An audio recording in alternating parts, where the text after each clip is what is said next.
Good boy, say your name, man. Legend, you made the biggest hit. What you saw over there? What happened on that play, Legend? I just saw them this Falcon. Yeah, so you keep balling. What you got to say to the world, man? Y'all number one in Georgia. Y'all defended that today. What you got to tell the world about the team? I got to tell that we number one and nobody can stop me. Yes, sir. Keep balling. Get up out of there. Good play, boy.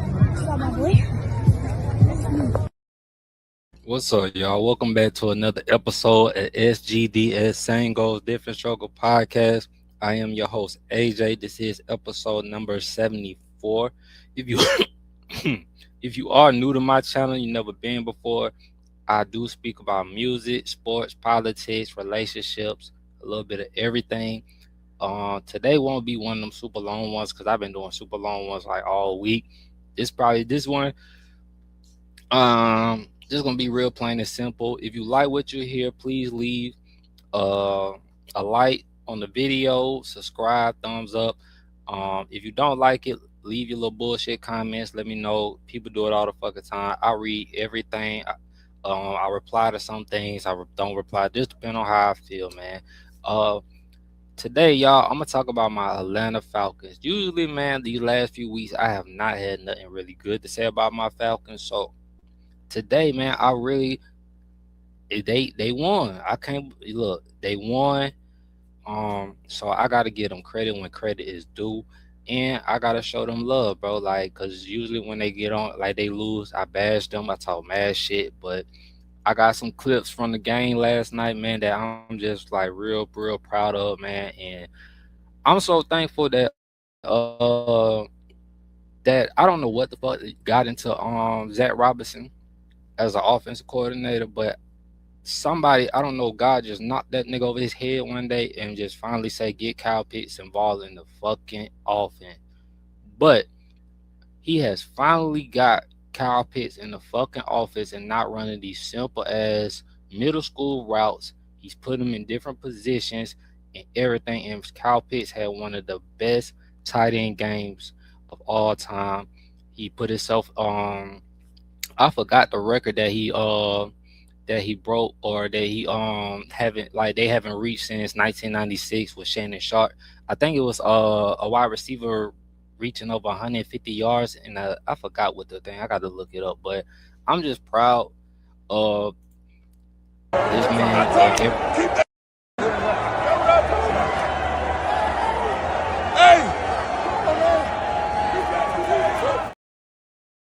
Look, man, bro, just like, I'm just ecstatic, bro. We had a real solid game, bro. Kirk Cousins looked good, bro, without a number one wide receiver, bro. Hell, I'm gonna say this: he ain't have really no wide receivers. Fuck a 1, 2, and 3. Kyle, I mean, if it really weren't for Kyle Pitts and Bijan Robinson, I really don't know who the fuck Kirk Cousins would have been able to throw to. David Stills did make a critical catch in the second. On that last drive. So I will give him that. But before that, I was gonna kill that motherfucker because he dropped the open. I'm gonna show the goddamn. Matter of fact, I'm gonna play a positive video because I always play the negative. So let's play some more positive videos real quick. This is one of the touchdowns. Oh, this is I think the last touchdown they had to Kyle Pitts. I mean, just, bro, it was a very interesting game, bro. Like, I'm glad I stood up to watch it, stayed up to watch it, because I didn't plan on watching that shit.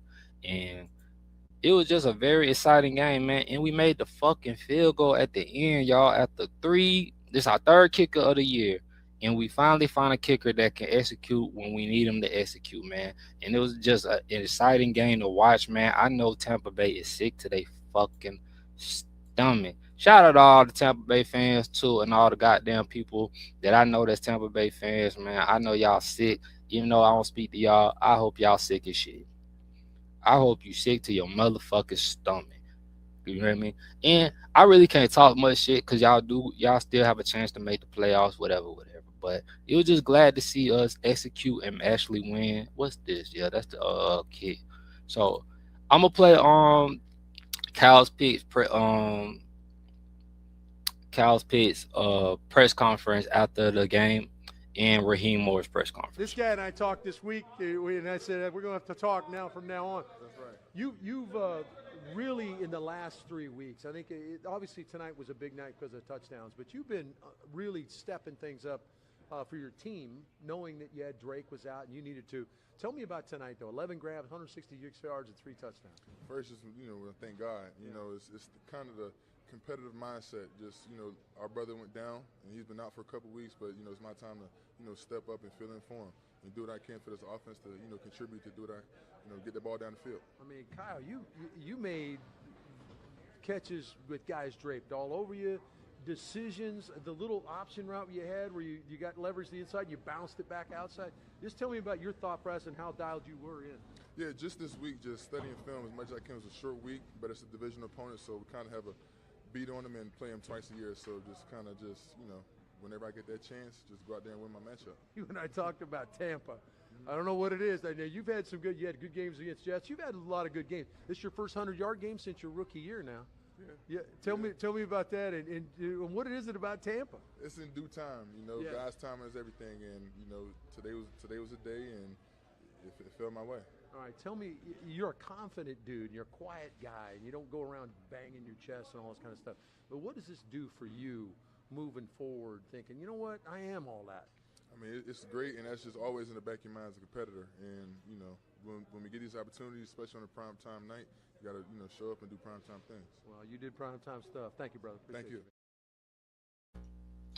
So, like I said, man, and I'm gonna pull up the stats real quick before I get into the next video, man, because I really want to highlight the player stats real quick. Kirk Cousins was 30 out of 44 for 373 yards and 3 touchdowns and 1 sack. Kirk Cousins, I have to give credit when credit is due. Kirk Cousins has been balling, like he has been on point.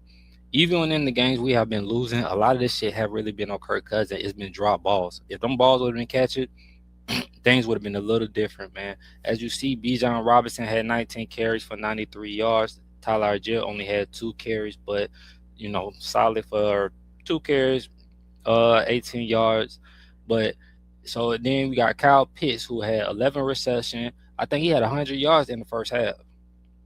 So he had 11 receptions for 166 yards and 3 touchdowns. And I want all the Kyle Pitts haters to leave some comments and some praises for this man in my comments, because for the last, I don't know how many years, y'all been talking shit about Kyle Pitts, and I've been saying, bro, I watched this man in Florida. I knew what he could do, what he did with Kyle Trask, who was also on our practice squad right now. So I don't know how that's affecting a lot of things too, because Kyle Trask was with Kyle Pitts at Florida. But I don't know the communication of how Kyle Trask might be talking to Kyle Pitts and Kirk Cousins, or some things they could work on, how they could get Pitts involved. But they have gotten Pitts involved way more, and I know it's been like that since Drake London come back, and that's a key. When Drake London come back, I don't want them to fall off just getting back to just getting Drake London the ball. We got to figure out how to get all our playmakers involved, because Kyle Pitts is a fucking unicorn, bro. And when I said what I said, if you execute and making him a main option in the fucking offense, he will execute, because he's that type of player. He's more of a finesse type player. You got to get him the ball. You got to get him involved for him to really be that playmaker that you need, because when he's not involved, he loses interest.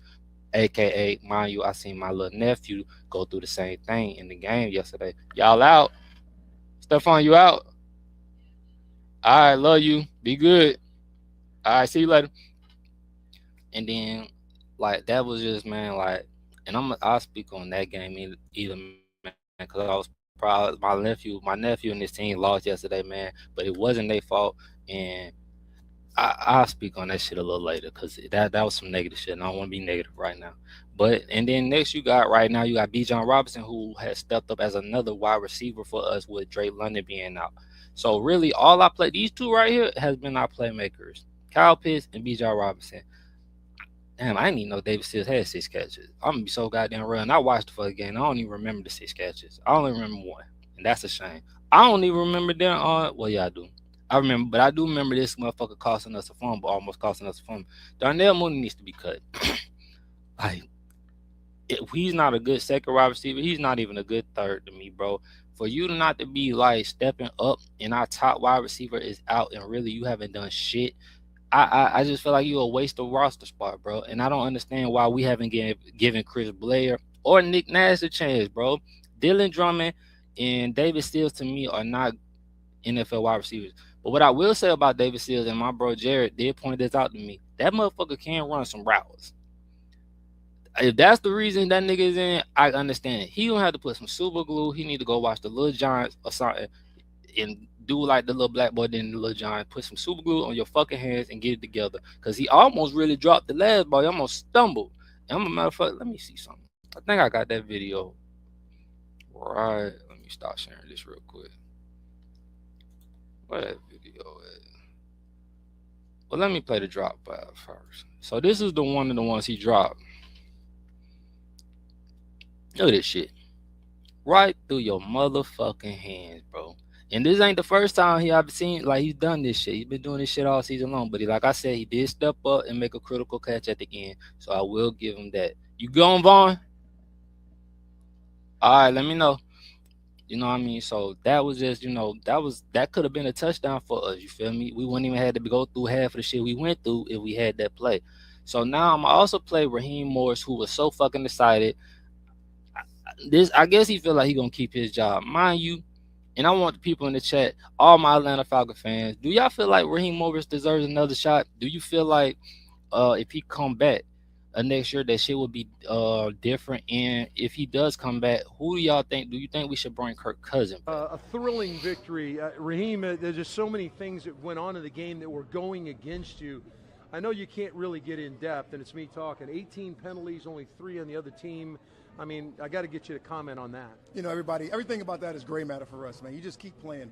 You don't control those things. You control what you can control, and that's all we can do. You know, you figure out how to not get those penalties, and the guys went out there and found a way to win that football game. We'll go clean those things up. Whatever we need to do, it is what it is. All right, tell me about the resiliency of both sides of the football. You needed to make plays. You and I have talked about this throughout the season. Make plays. Now, you had a couple you missed, but when D. Alford needed to make a play, he made a play. You know, the big part tonight was going out there and finish, and I love the way the guys finished. Going out there and get a pick, going out there getting a 4-minute stop on the defense side of the ball, going out there on offense, driving the ball down the field and getting us in position to score, going out there and getting us in position to score the first time, to put us in position to do those things. I just think it was an all-out effort across the board and kicking that thing at the end on special teams. What a great job by the guys. You get a guy in David Sills who has an opportunity to catch and walk in on a touchdown. Perfect throw from Kirk. He drops the football. He doesn't let it affect him because he made 3 big catches down the stretch. You know, comes back and he fights back. You stay with him. You remain resilient. And to watch him go out there and fight and make those plays, I couldn't be happier for him. All right, tell me about your tight end. Kyle Pitts has a monster night. 11 catches, 166 yards, 3 touchdowns. He was the man today. That's what Atlanta's been waiting for, man. And he showed out tonight. He gave us and showed us what he is and what he can be. All the things that we've been asking for, all the things that we push him to do, his ability to go out there and do those things and mentally stay strong and stay sharp for us was absolutely awesome. All right, your last thing here for you. Your young pass rush came to play tonight. They flat got after Baker Mayfield, got him on the ground I think 4 times, but harassed him all night long. You know, he did such a great job of getting after him, such a great job of getting him on the ground, especially a guy like Baker who is extremely tough to get on the grass. Those guys went out there and played their butts off. All right, what's this win mean for you guys? You know, it's everything for us. We talked about what our goals are for the rest of the season. We set winning last week, and they'll remain that for the next couple of weeks. Congratulations. Thank you. I hope your goal is to figure out what the fuck you gonna do for next year if you gonna be back, dog. Cause some shit we gotta figure out some more stuff, bro. To get, cause we had 19 fucking penalties, and let me speak on that, bro. That's an undisciplined team, bro. If you ever, I remember in middle school during practice. I don't know which practice it was because I forgot. This was probably during this, like before the season or during summer camp. And but when I say we was goddamn jumping outside so much at the point every time we jumped outside we had to do 10 push-ups and shit like that. Like it got to the point, bro, we did so many fucking push-ups. I ain't even want to deal with this shit no more. Cause we kept goddamn jumping outside. An undisciplined team, bro, that if you was playing a real like say a Patriot type team, maybe a Patriot, Chargers, any really good team, bro, and they would have executed back on them penalties, bro.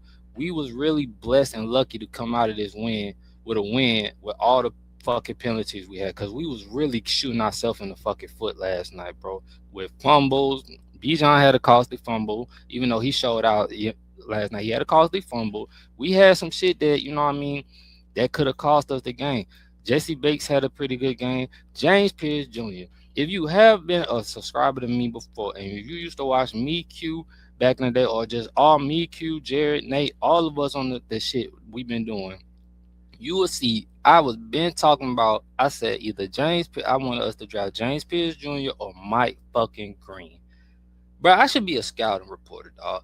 Cause like I just sit back and watch shit, and then now everything I've been saying has unfolded, and now I get to talk all the shit I want.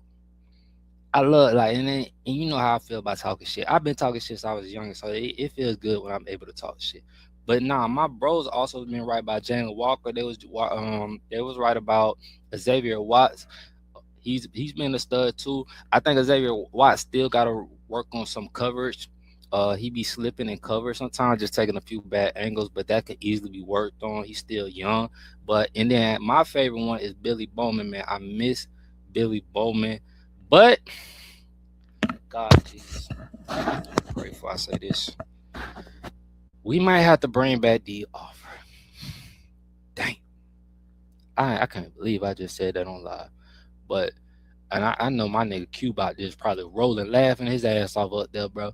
But yes, we got to bring back D Offer because truthfully, D Offer was our best corner defensive back last night. D Offer made an interception. He made plays. AJ Terrell needs to fucking go, bro. I'm sick of saying every fucking, bro. Mike Evans is on his last fucking leg. He could be, bro. It didn't make no fucking sense for you to be getting burnt. You been getting burnt by this nigga since you came in the league, and he old as shit, leg problems, everything. He's still busting your ass, dog. This shit be unacceptable, bro. And Kobe Bryant, bro, I got much love for you, dog. I want to see you succeed, but I don't think it's gonna be with us. Cause the way you got burnt, bro, you got your ass belt to ass yesterday, bro.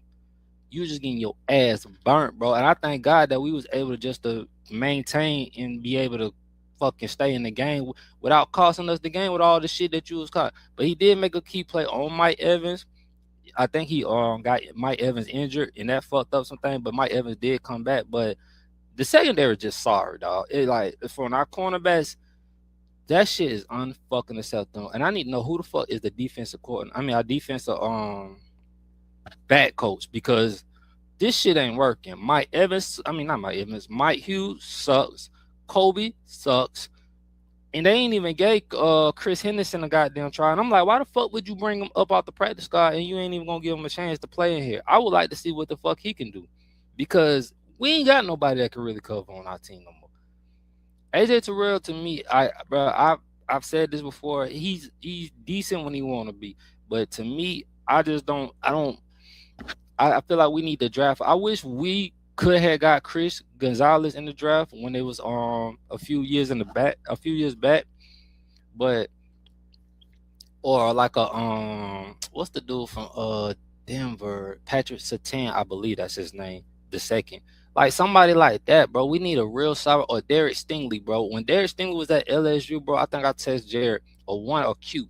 I said, bro, bro, when he was a freshman at LSU, I said, bro, he's the best fucking cornerback right now I seen. He's the second in the NFL right now.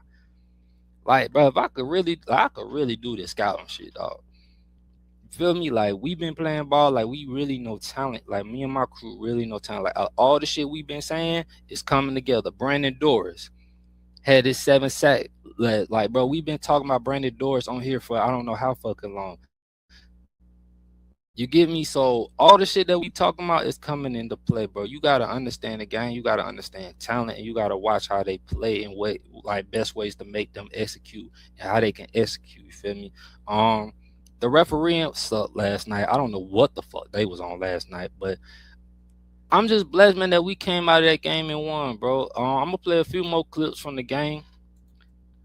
What's this one? This is one of the first. Okay, so this is the first touchdown by Kyle Pitts.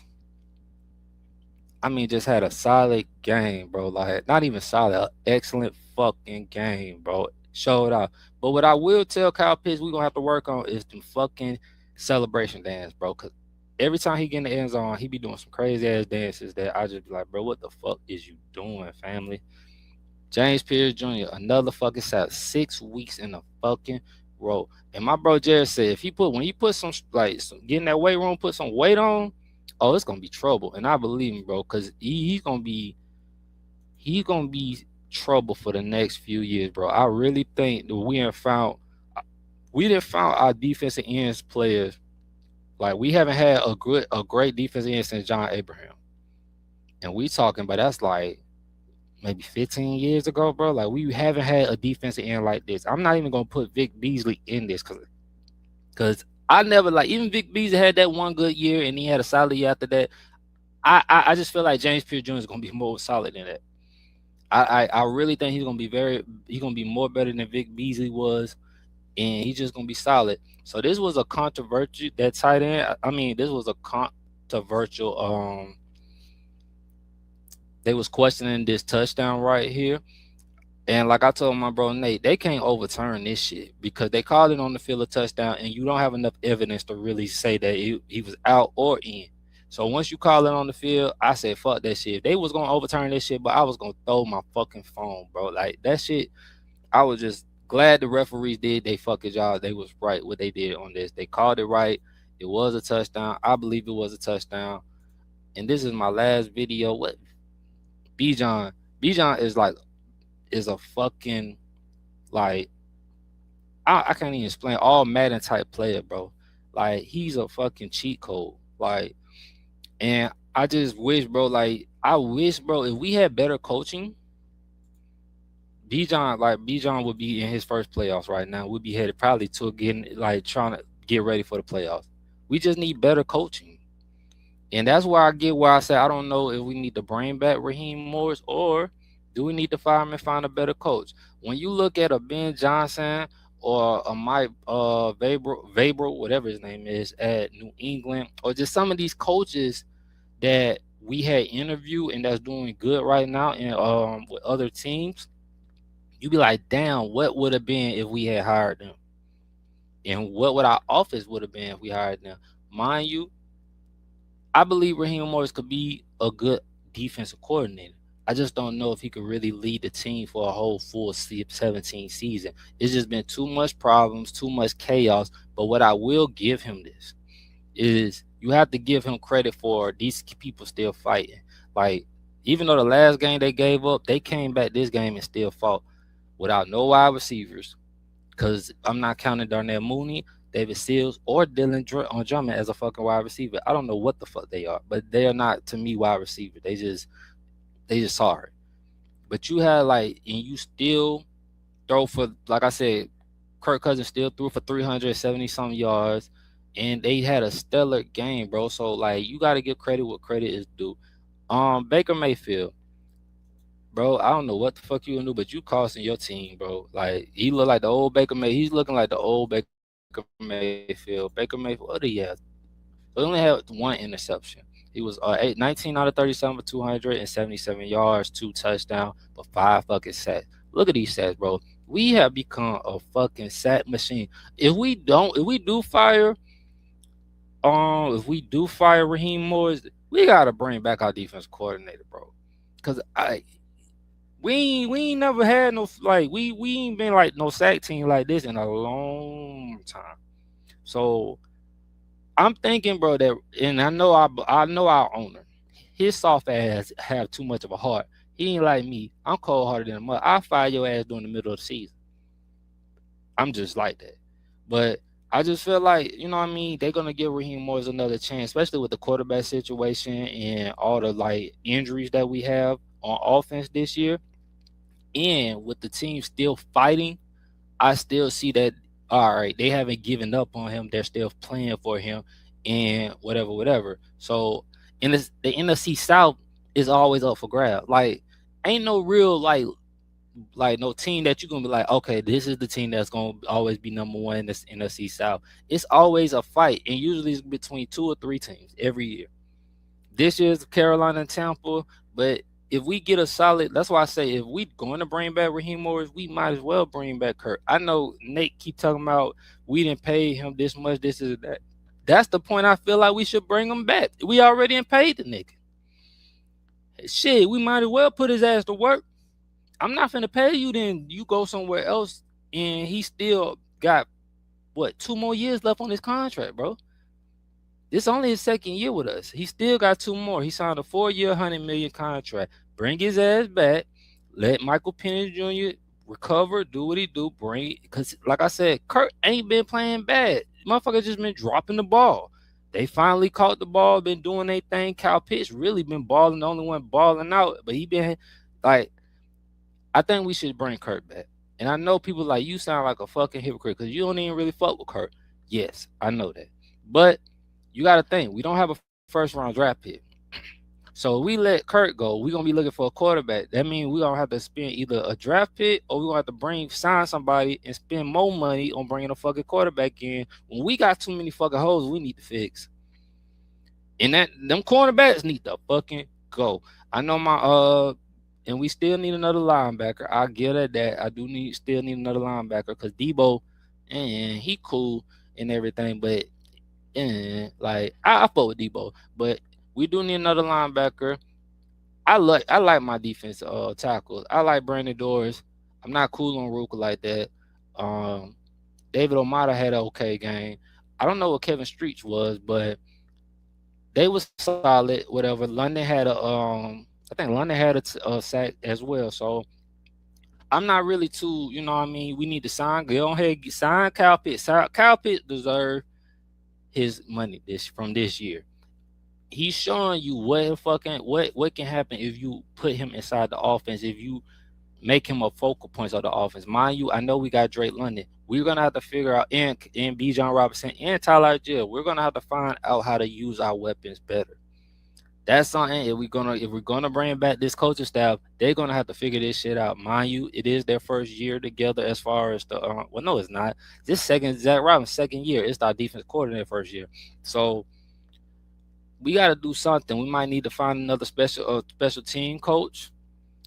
That's another number that we need to fucking do. But other than that, man, I'm proud of what we did, what we accomplished last night, just to get back on a winning streak. Let's see where we could go, because I do know nobody thought we was gonna. I didn't think we was gonna win that game. I didn't even want to watch that shit. So I'm proud of them. Much support to them. Before I go to politics real quick, then I get off, I want to say this. My nephew had a game last night, yesterday, right?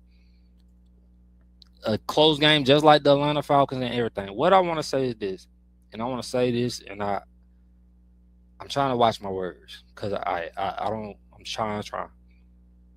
Grown ass man betting on kids game. You need your motherfucking ass whooped. Guess I ain't watching my words. You just need your ass whooped. And I'm thanking God that my brother wasn't there, or me. Neither one of us, not just fuck that. I'm glad he wasn't there. I'm glad I wasn't there. And I'm glad we weren't there together. Because if we seen some shit like that, and you costing not only my nephew, these kids, 6-year-old, a game, because you want to fucking gamble, my nigga, you's a bitch. And I hope these niggas see this. I hope my legend mamas, somebody show these little niggas, these coaches, whoever the fuck this was, y'all some bitch ass niggas for that shit that y'all did, bro. And if my brother was there, he would have said that shit, and I would have said that bullshit to y'all, and we would have been just rumbling, because that's some bullshit, bro. These kids work hard, bro, and it's supposed to be fun. Now, mind you, it's why I don't coach no more, because I do still get emotionally attached to the game. I think a lot of times they be like, people who are parents and coaches, they don't understand. Like, a lot of times these games, competition, that rolls in us, we're competitors. So it's not just about us. It's like the kids, we get emotionally attached. Like, I used to get like that when I was coaching my kids, but I was emotionally attached. I wanted to see them win. I was on that. So I know that feeling. That's why I stay away, because it's just a game. But when you inside and you come from that culture and you grew up being competitive and all that shit, and you really want to win, that's in your culture, like, and you really established that now. Like, at first, I didn't care. Like, when it came to boxing, I ain't give a fuck, bro. But when it comes to certain sports, like when it comes to being competitive, bro, I am competitive.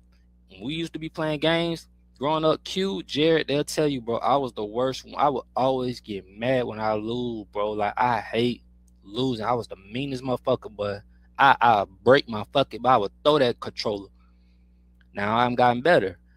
But I got a son, Stephon, who's just like that. That little nigga hate to lose. So I don't, like I said, I'm trying to work like, and I thank God he tipped me and tells me I'm for teaching him how to work on his emotion, because it is just a game. But why do that to them kids, man? They ain't flew all the way out here. They out of school. They ain't flew all the way out here. They working. They putting you know what I mean? They already tackling, putting extra punishment on their body, and y'all niggas just out here gambling. Don't even give a fuck about these kids. Y'all doing this shit for your own pride. You little broke ass motherfuckers probably don't even do. You probably just showing up to your fucking kids game and don't even do nothing else with them. Yeah, I said it, motherfuckers, and I swear to God, I hope somebody say this shit, bro. Cause that's just some hoe ass shit, bro. And I can't respect, and that's why I stay away from niggas. My brother used to always wonder why I don't come to games and why I don't do shit no more like I used to. Because I'm tired of being around toxic motherfuckers and niggas who do hoe ass shit and take away from the fun and the environment of just having a good fucking time. Letting these kids go out there and have fun. It's like, bro, it's the game has changed so much. It's all about money, from NIL, the niggas gambling. Like, you don't know, like, none of this shit, all this shit could end up being fixed now. You don't know if niggas paying the refs. Like, I can't respect that shit. So I stay away from shit that I know could end me up in trouble and keeping me away from my kids or my nieces and my nephews, bro. I love them too much. I want to be there for them until my dying day. But I'm gonna get on from that because I don't want to be too negative on negative today. We're gonna have a good day.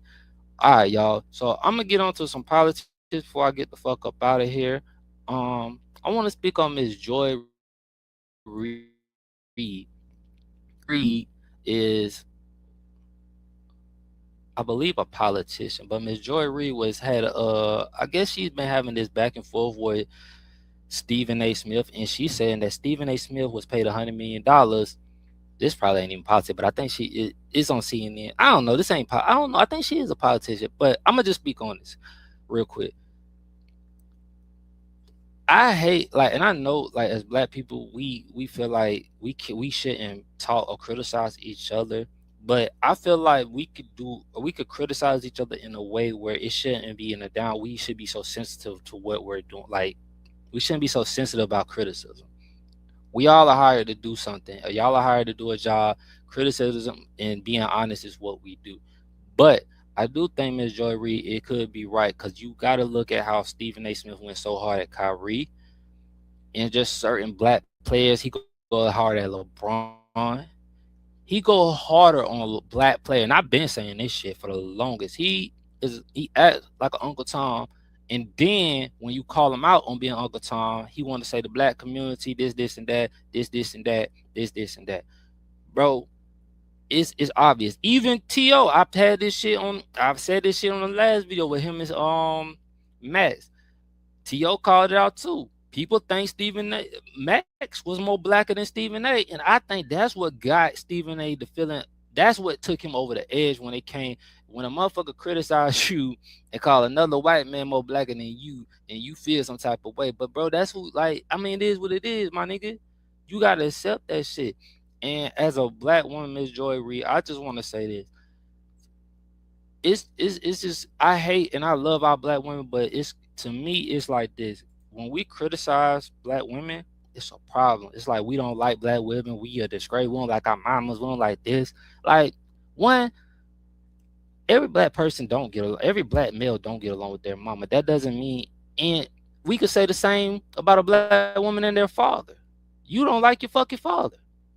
But we don't do that. We just, like, bro, it's crazy how black women want us to listen to them, but you don't listen to us.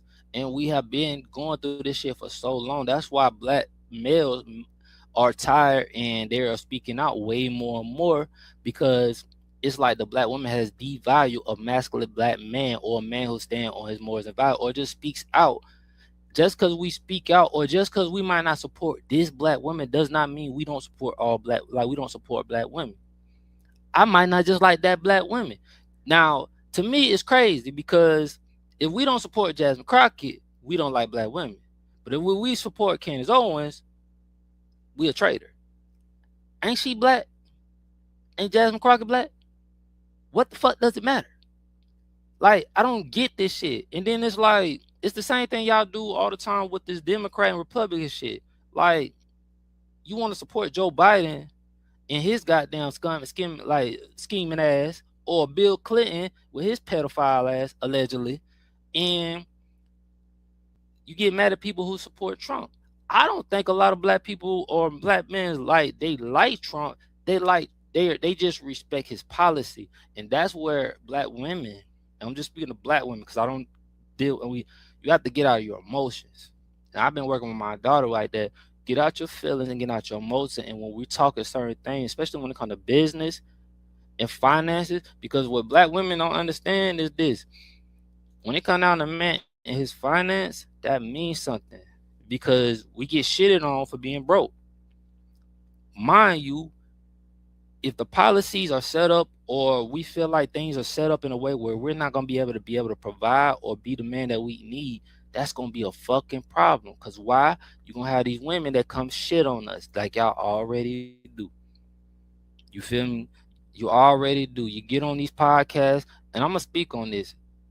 I'm going to do an episode, and I got some of the clips right now on that Shannon Shaw and Dr. Cheyenne Bryan episode. And I was in my car the other night, not the last night, but the other night, and I was playing it. And she was speaking on something about, what was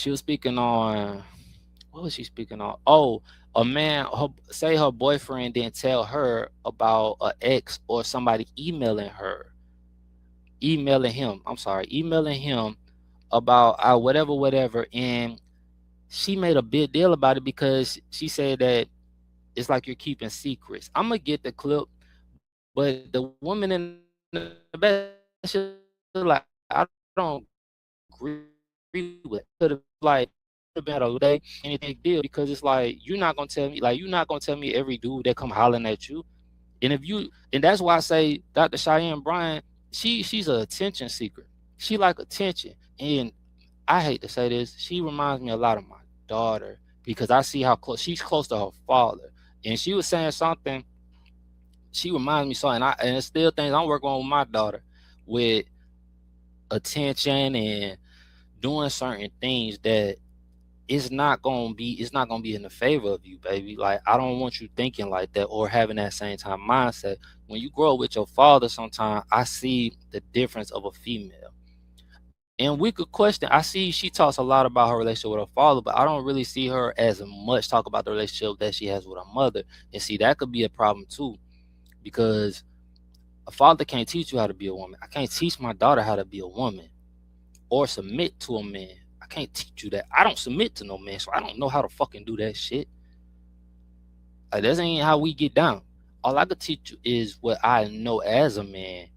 But I'm putting people around. You got your, you still have your mom, and you still have your mom. You got your grandma, you got your godmom, you got your your therapist. I put certain people in her life to help her as a woman, but as she's still gonna learn through experience, trials and tribulation, and a lot of trials and tribulation I'm not just gonna agree with, and some things I swear to God I just don't want to know, because I don't want to see my daughter go through this shit.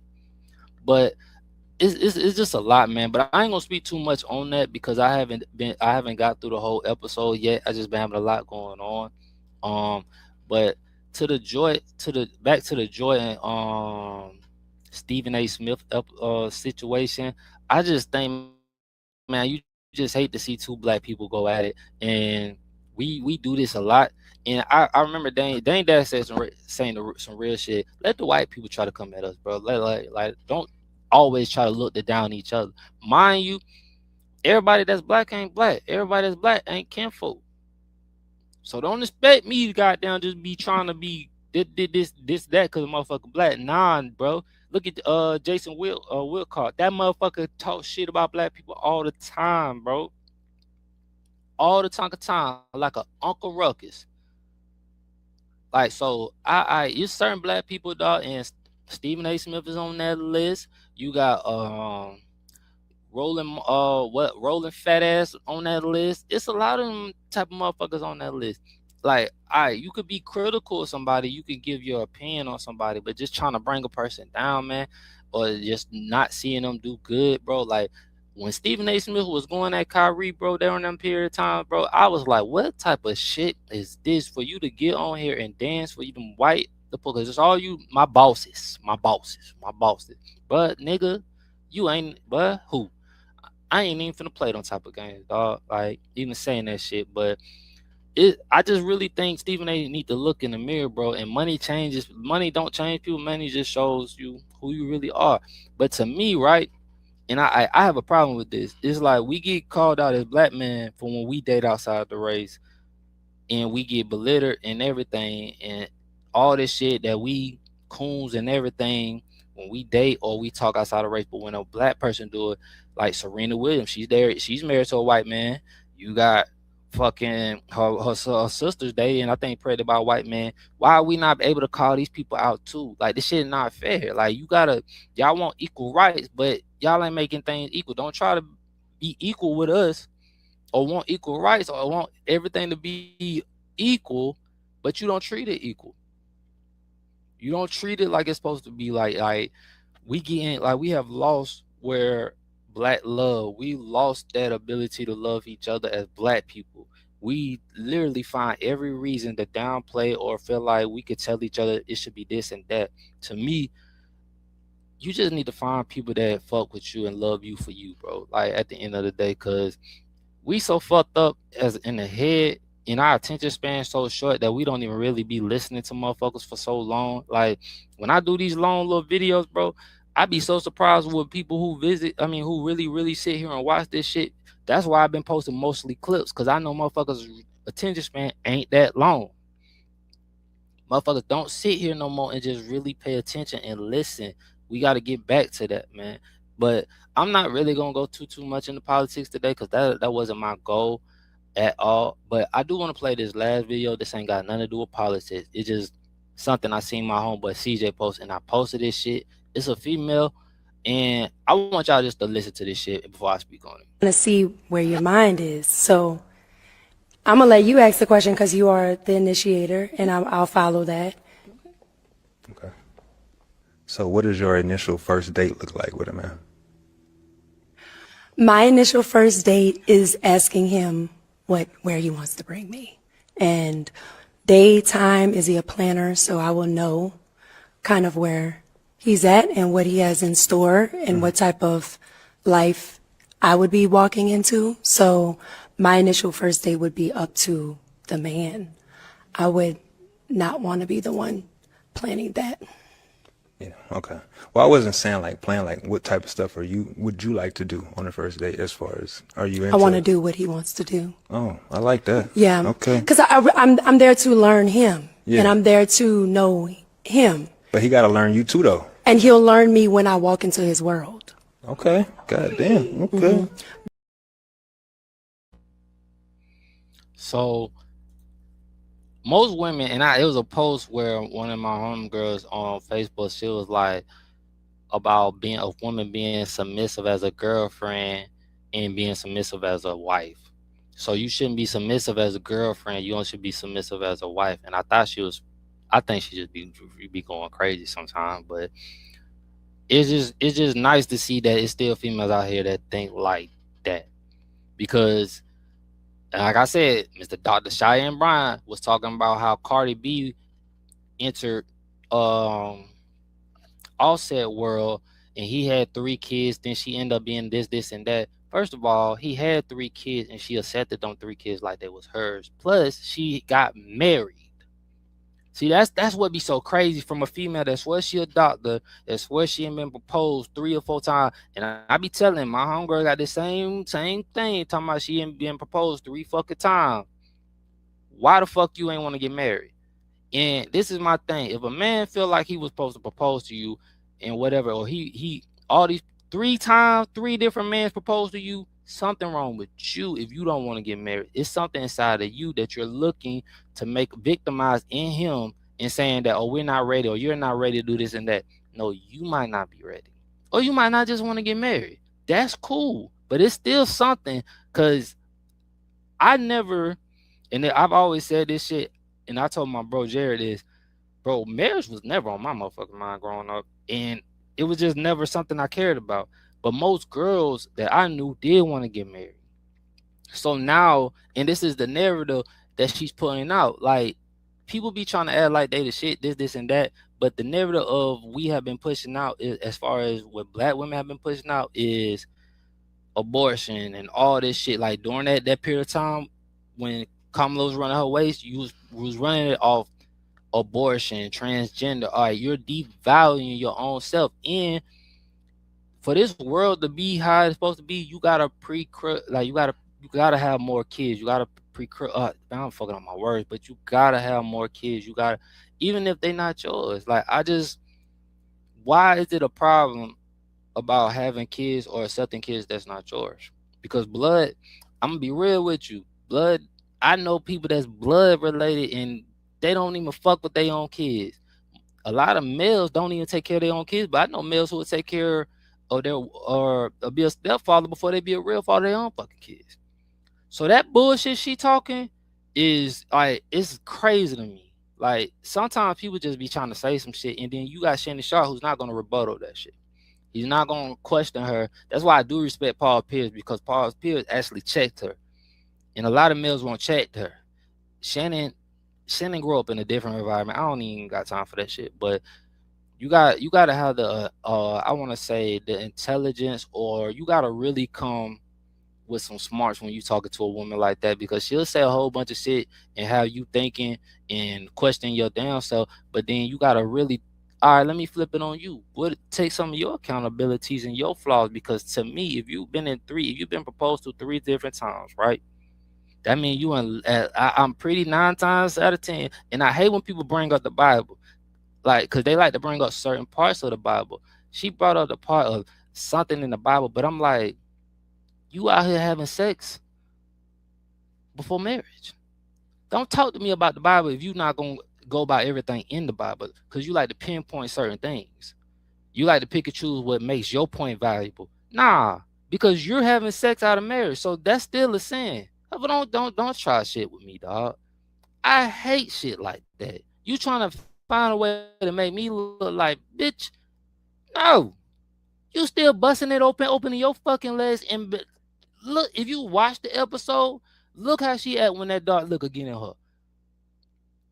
You think God just sitting up here? Oh, you trying to give my message like that, but you over here still going around doing the same. You still in Sodom and Gomorrah. You still doing sinning. You ain't perfect, because if you really cared about what God was saying, you would have worked. You a counselor. You would took your ass the relationship counselor if you really wanted this to work.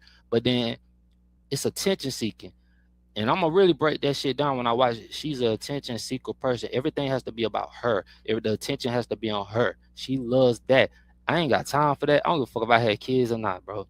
I don't even want a female like that, because you taking me off my game. Leaders don't. That's not how leader obey. Like, I don't think she wants a real alpha male, a masculine male. I don't think she wants that, because that's not how alpha male is gonna be busy. You make time. Yes, you make time for the things you want to make time for, but you have to accept a busy man for a busy man, and you gotta understand, a busy man that has a purpose ain't gonna always have enough tension for you. I don't give a fuck if he got no kids, or if he got bro, if he has a purpose, he's going to be busy. But can this woman be on the side of me, and can we bounce off each other and make each other better as a whole?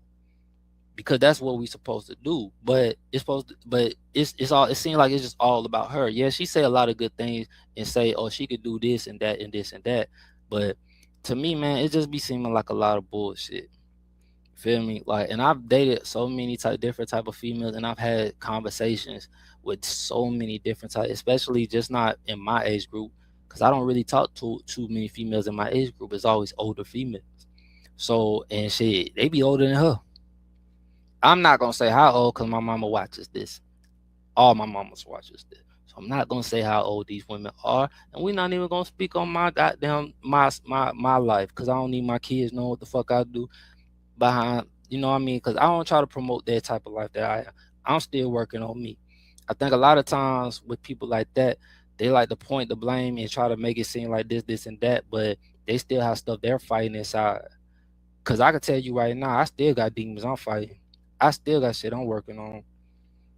You see how rough I'm looking right now, but I do not care about none of this shit. Like, you gotta see the process, bro. Like, I'm going through all this shit and y'all seeing it firsthand. So once you do see me get to a certain stage, you're like, damn, he went through this process. And he was honest about this. I'm totally honest.